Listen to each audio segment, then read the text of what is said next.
Ladies and gentlemen, my name is TotalBiscuit. I am experimenting with this little format, and the reason for this little format is that when I'm doing a lot of AAA stuff, it often takes me a lot longer, especially when I'm doing things like RPGs, like Dragon Age Inquisition. It takes me a lot longer to get to the point where I'm comfortable talking about a full opinion in a WTF video and sort of wrapping up that game and moving on to the next one. And that's a situation I've been in with both Far Cry 4 and with Dragon Age, because both of those games had performance issues up until launch.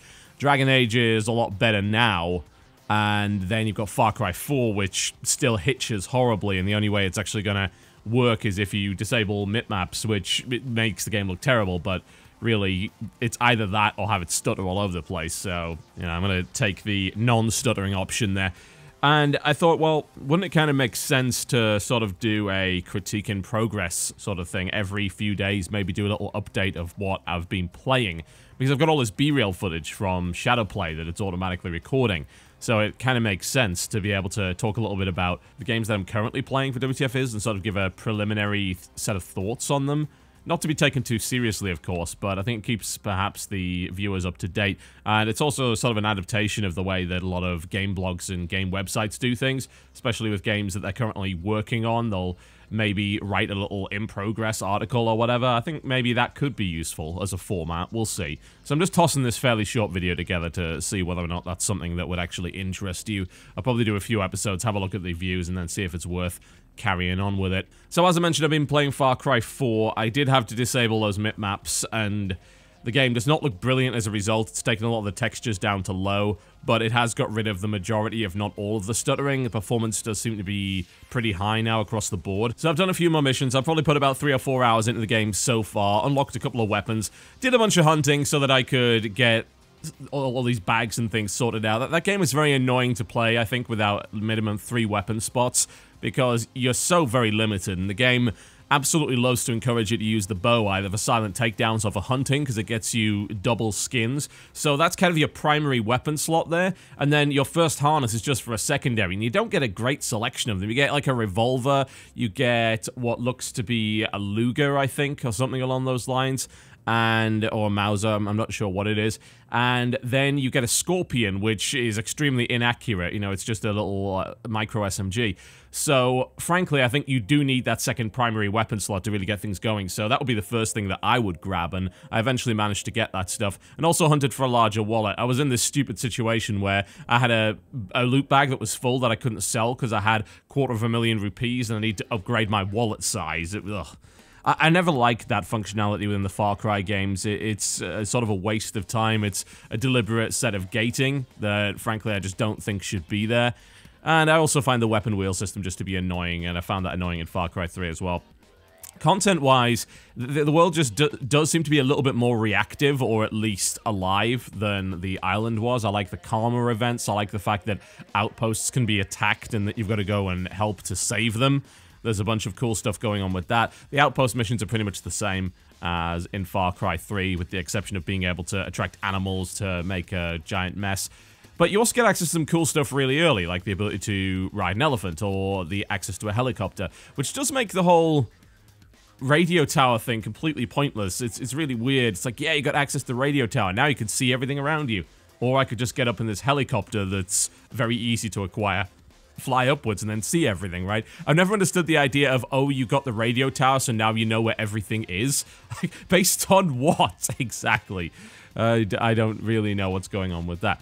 But outside that, I mean, the gunplay's fine. The AI is not particularly smart, I've got to say. This is particularly true with the allied AI. It's really a little bit silly in what it does. Also, like, main characters get terrified by what they think are wild animals and aren't, and end up running away from you, which is hilarious because they're trying to give you quests at the time. I'm not too, like, enthralled by the story yet. The whole thing just seems kind of silly. The main character has a bunch of skills, and I have absolutely no idea how he's acquired in the first place, because we've got very little background information on him, outside of him being the son of an important character in the history of this particular country. But he can do a lot. He can fly a helicopter, he can ride an elephant, he has the ability to use a wingsuit pretty much perfectly, and every weapon, including recurve bows, he knows how to use intrinsically. okay. And he seems to just kind of accept what's going on without too many complaints. I find that weird. Far Cry 3 and 4 both had the same problem in that their protagonist was extremely unlikely and frankly didn't do a good enough job in explaining why he was okay with all this stuff. That's kind of the feeling I've got with it at the moment. And I'm butting my head against a particularly annoying assassination mission at the moment, which is an instant failure state if you get detected. Those things are infuriating. I think I'm just going to avoid those as a side mission. Thankfully, there are a bunch of more side missions which are a lot more fun than that, so I'll just stick with that. I mean, so far it's okay. I'm probably not going to give it the glowing praise that I gave Far Cry 3, and I really just hope that they fix the technical side of it. I love the setting, though. Like, that's the thing I really enjoy. Getting around is much more fun. I mean, there's a lot more hang gliders. The wingsuit is a fantastic addition to the game. That's a lot of fun to use, although it can get you instantly killed if you screw it up. Being able to ride elephants is a good addition as well. There's some weird and wonderful vehicles going on. Nice to be on a snowmobile every once in a while. Jet skis, all that kind of thing. And it's just awesome to be up in an area that really just doesn't get covered all that much in video games, as opposed to being on random tropical death islands. So, I mean, it's okay so far. I'm certainly not going to give it glowing praise, but it's definitely not a bad game. It's an Ubisoft open world game. Alright, so after that, a bit of Dragon Age still. So I was recommended by some people just to leave the hinterlands, because I'm going to be honest, like, I put about 10 hours in this game so far, and I'm kind of bored. Because the hinterlands, which is the first major starting area, is like playing an MMO. You get so many side quests that involve running around doing menial chores and nonsense like that. And I ended up acquiring like 29 inquisitorial power. The game actually recommends you go in there to get 4 of it. So the way that the game seems to work is that it wants you to dip into that area a little bit, and then it wants you to leave and try something else, and then possibly come back a little bit later. I've got to go back to go visit Redcliffe, and I hope that that's kind of a major quest arc.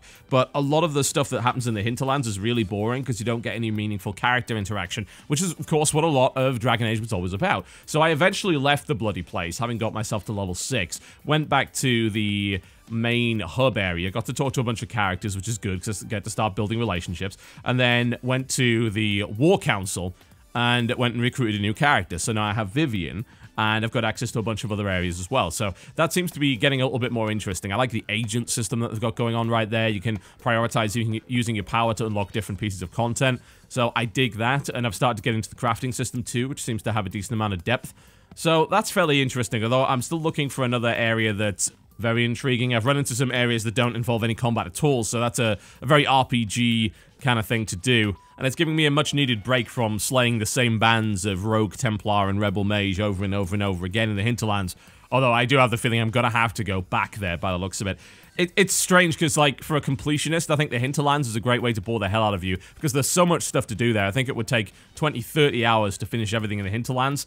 And honestly, I don't see how you would want to, because a lot of it's just so dull, like really stupid collectible stuff. Collect 25 shards of this, and so on and so forth. Go get 10 bear asses is actually in the game. It's like go skin 10 rams. That's actually in the game.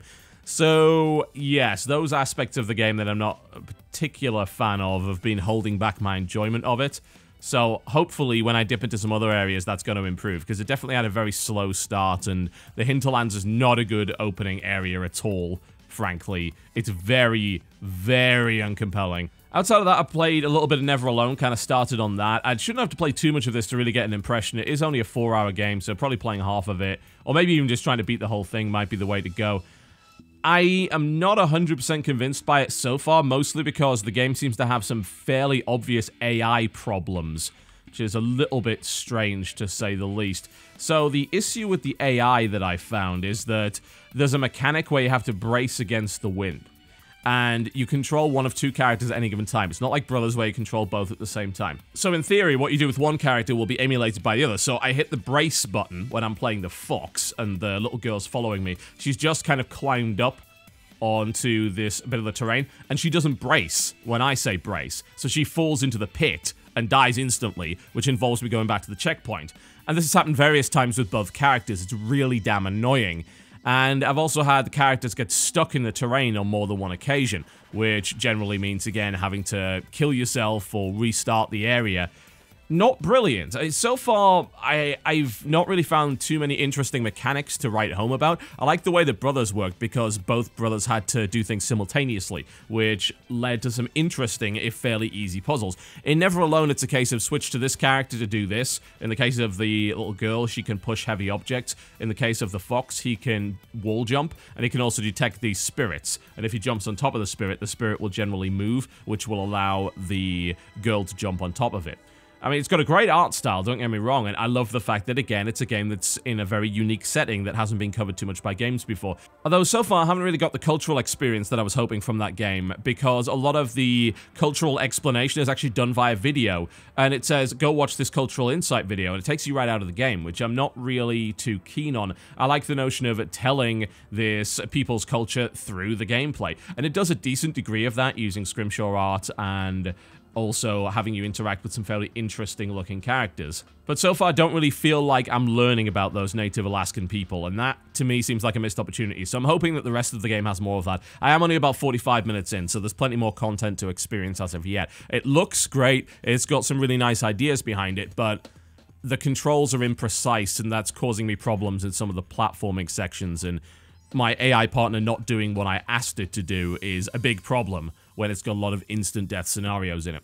So we'll see. Not a great first impression up to this point, but I'm going to play some more of it and see what's going on with that.